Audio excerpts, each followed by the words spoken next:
State Representative Dave Maturen joins us. He has been a guest once a month here on the program now for quite some time in his stint in the legislature, and none of that has been like the last couple of weeks, has it? Good morning, Dave. Nice to see you. Good morning. Same to you. It certainly hasn't been. The last couple of weeks, especially last week, was pretty hectic. 3:30 in the morning, making legislation. You don't want to see that or sausage made, I can tell you. So. Right, yeah. Well, it's the lame duck session. The Republicans have had the majority in the state House, the state Senate, and also the executive branch. That's going to change as the governor will be a Democrat, the Attorney General will be a Democrat. There'll be still majorities in the House and Senate for the Republicans, but a lot of last-minute things happening.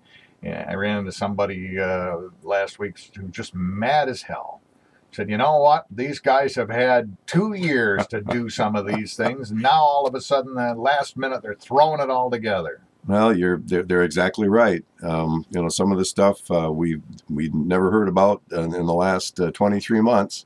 And all of a sudden, there's a brand new bill put in a committee to simply push it out and move it along. And unfortunately, when you have to vote on 40 or 50 bills in a day, you don't have a lot of time, especially if they get changed like the A to F bill did at 3:30 in the morning last Thursday morning. Now, which bill was that? It was it sounds real simple, just giving a letter grade to schools in 5 different categories. You get an A for progress, you get a B for math improvement or whatever it might be. All sounds simplistic, but again, the devil's always in the details in Lansing. So that finally did pass. They finally flipped enough people. I had given my word to my superintendents, unless the bill changed dramatically, that I would oppose it, and I did. But eventually they found enough people for one reason or another that went ahead and voted yes. So, but that's the kind of stuff all of a sudden you get an amendment and you're supposed to read that amendment, and then you got about a minute to vote on it, and you're tired. At least I was. So. Yeah, not a perfect way to create law. I would agree. So that particular bill then was passed by the state house. Now, does that go to the governor or back to the Senate first? We changed it so the Senate simply had to concur, and so I'm sure that either went to or is on its way to the governor. I think the Senate concurred Thursday because they were in session Thursday. We didn't have session Thursday because we were there till 3:30, 4 o'clock Thursday morning. So I think they passed it on its way to the governor, that particular one. But there's lots of other stuff out there that, all of a sudden, boom, no fault. We got no fault to try to resolve that in 3 days, and it didn't get resolved last time with months and months of discussion. And now there may not even be a committee meeting to even vet it, even with a little bit. They may just discharge it to the floor, and there you are. So there's a no-fault bill that could become law in the next week? Yeah, it's going to be. We'll see it today. What does it do? It's too complicated, but it pretty much it mirrors a lot. Well, see, that's the problem. What does it do? I'd love to explain it to you. I'd love to listen to some people explain it to me. But it mirrors a lot of the bill that didn't make it through last time. The bill that was put forth by Mayor Duggan from Detroit, the insurance companies, and it wasn't just me, like it was implied back during the primary. There were 22 other Republicans that said this is not a good bill. So they've tweaked it a little bit, but again, I would always look forward to lots of discussion, lots of vetting, hearing from both sides. I got a lot of questions, and there's just at this point in time, there's not a lot of time for discussion of issues, and it's not a good way to run government. I can tell you that. I think especially major things like that need some time and need some open debate and discussion and vetting. And for me, I mean, some areas of expertise, I can tell you exactly what's going on. Other areas, I need to consult with people to see, okay, how does this impact you? What about this are I not seeing? That kind of stuff. So as it stands with this no-fault bill, unless somebody persuades you or something changes, you'll vote against that one? Well, I'd like to know more about it. But if a lot of it mirrors what was in the previous bill, I would probably be leaning no at this point. Tuesday morning at 8:15. Sure. It could change later on today. But I need to talk to some people who have some expertise in that area to see exactly what the ramifications are. What's something that's coming up that could become law here in this lame duck session that you are comfortable that maybe people are actually calling you and saying, "Hey, Dave, what's this?" There's lots of bills that probably are going to get 100% participation or 100% approval by the House, but they're kind of cleanup bills, things that have been hanging around for a long time. It's just hard to predict what we're gonna see today. Most of them are again fairly innocuous bills that have just been around. They're taking the time winding it through the legislature, and it just takes a little bit of time to get all this stuff done. But major changes, I think, should have some discussion, and we may or may not have the time to do that. So, as far as the anti-gerrymandering proposal, there's been some action involved in all of that and how that works too. What's the latest there? Well, I think that's more of a Senate issue. We'll wait and see if the Senate did bring it over to us, what they've got going. But I think they're looking at some criteria for the people that are going to be making the decisions. This special committee that's going to be comprised of, I think, 4 people self-described as Democrats and 4 self-described Republicans and 4 self-described independents to go ahead and make that decision.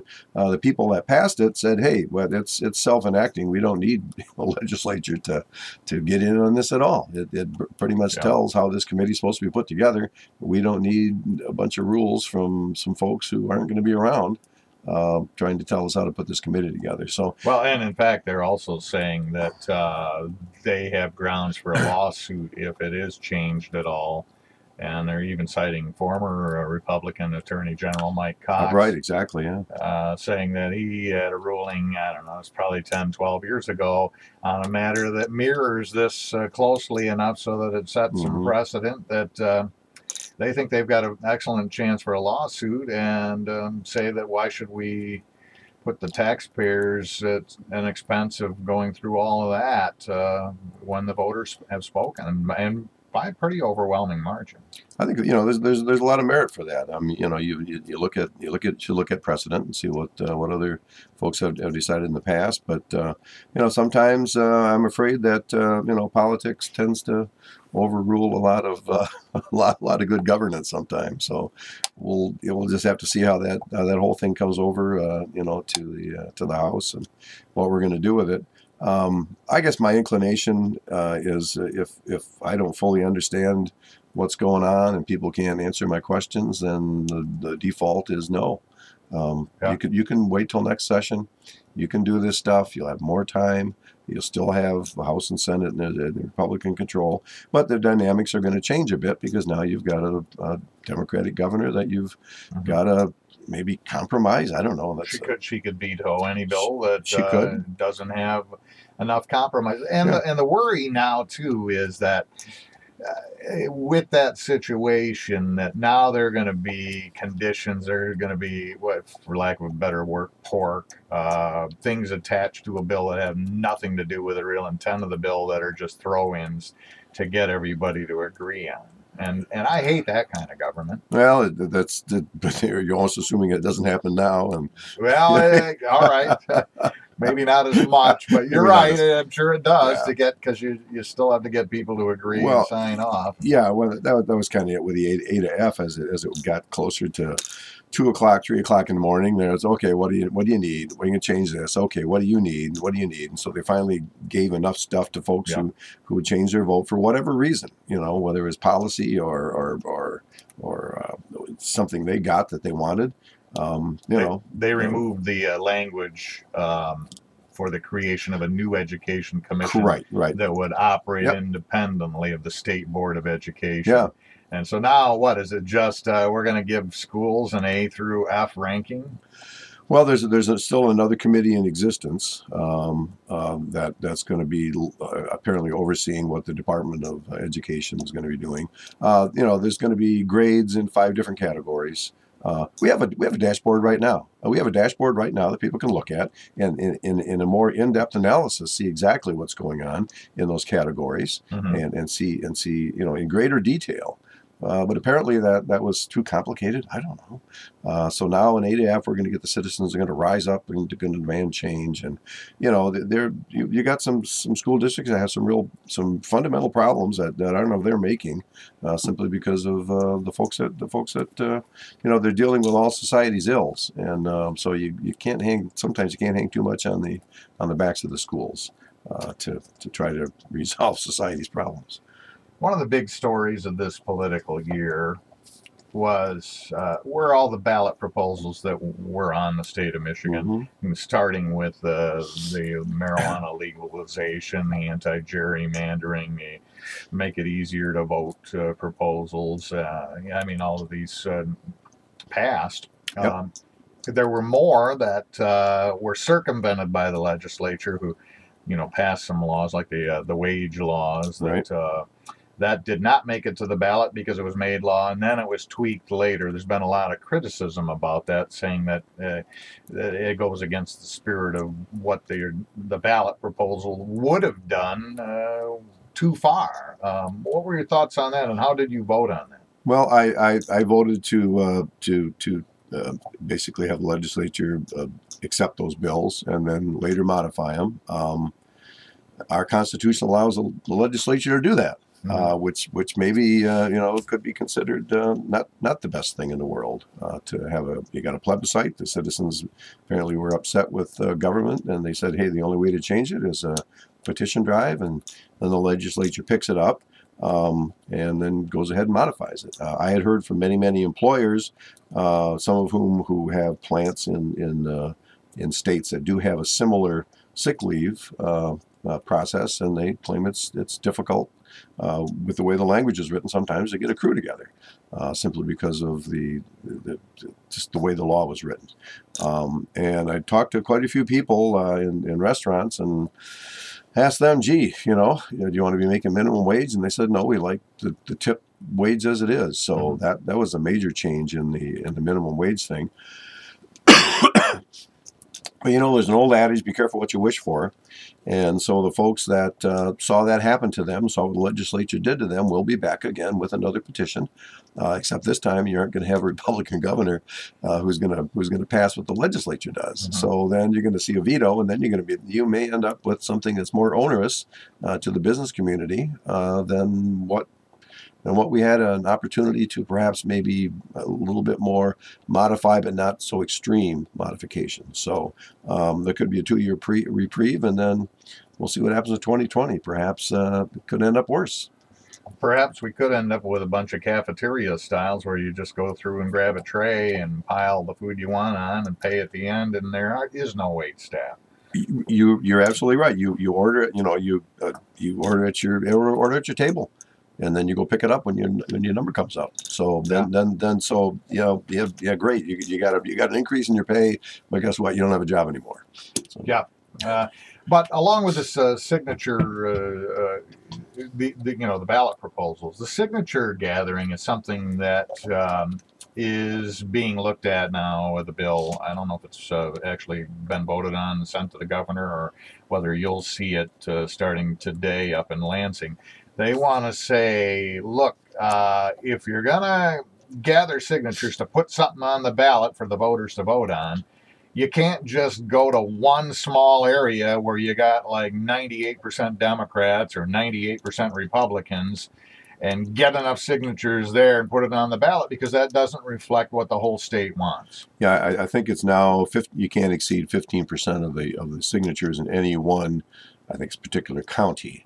So it was going to be 20. Well, maybe it's congressional district. I think it's congressional. Is it? District. Okay. Well, and they scaled that back to 15. So now they still could pull it off with adjacent districts in places like Ottawa and Kent, or Wayne in some of those counties. Well, I think over there. somebody said in Detroit you got five or six congressional districts there. So I mean, I think it went from 10%, no more than 10, to no more than 15. So it's an attempt to get basically statewide buy-in with a ballot proposal that is going to be voted on statewide.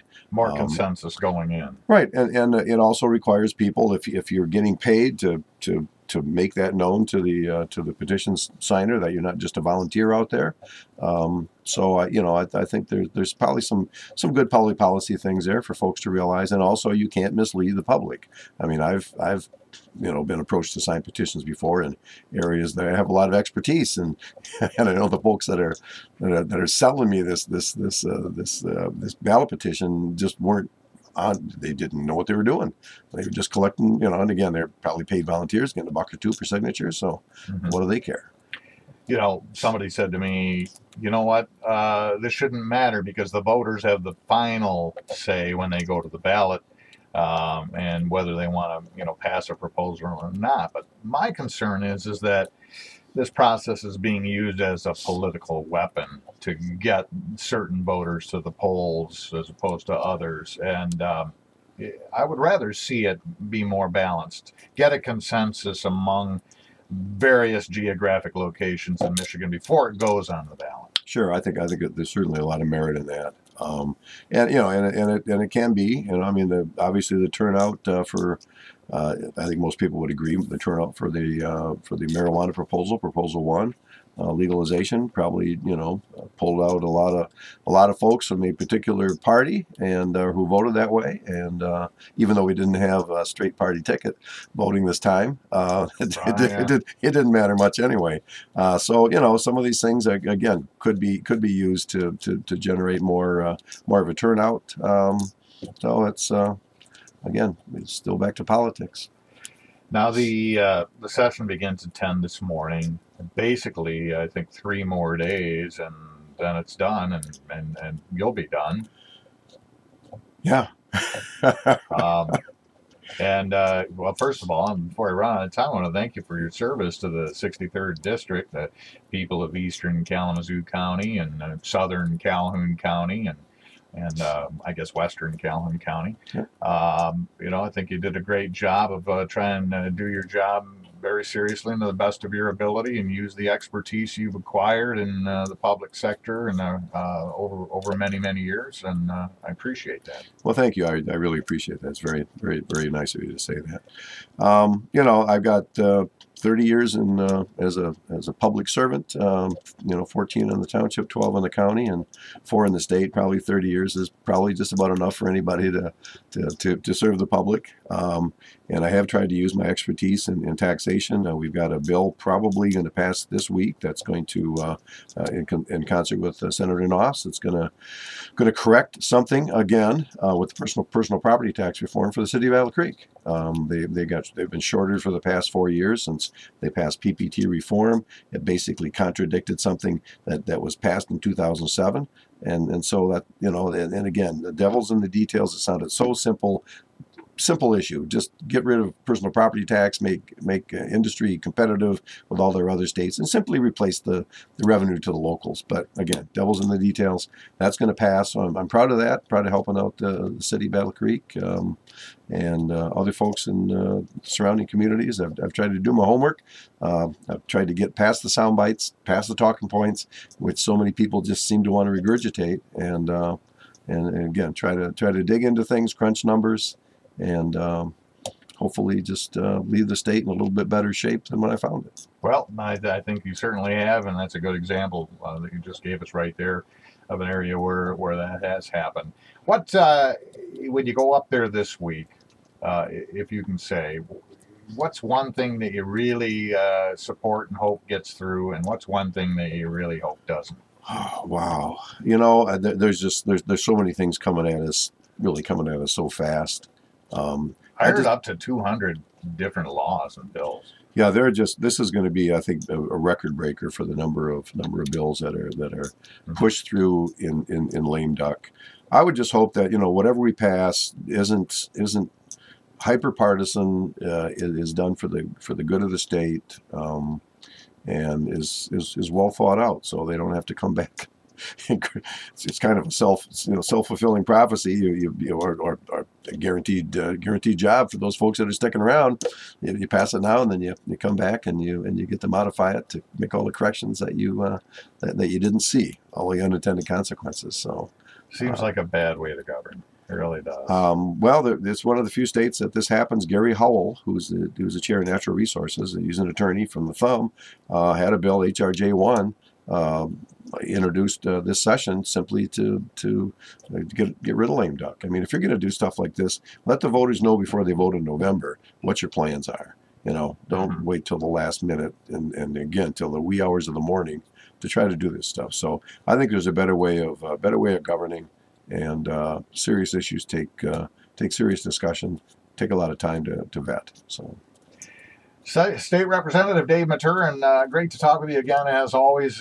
Best of luck to you in the future. I know you'll be enjoying some travel and some warmer weather. I will here very shortly, but you got to get through this week. I hope you live through it. Thank you very much. It's always been a pleasure to be here.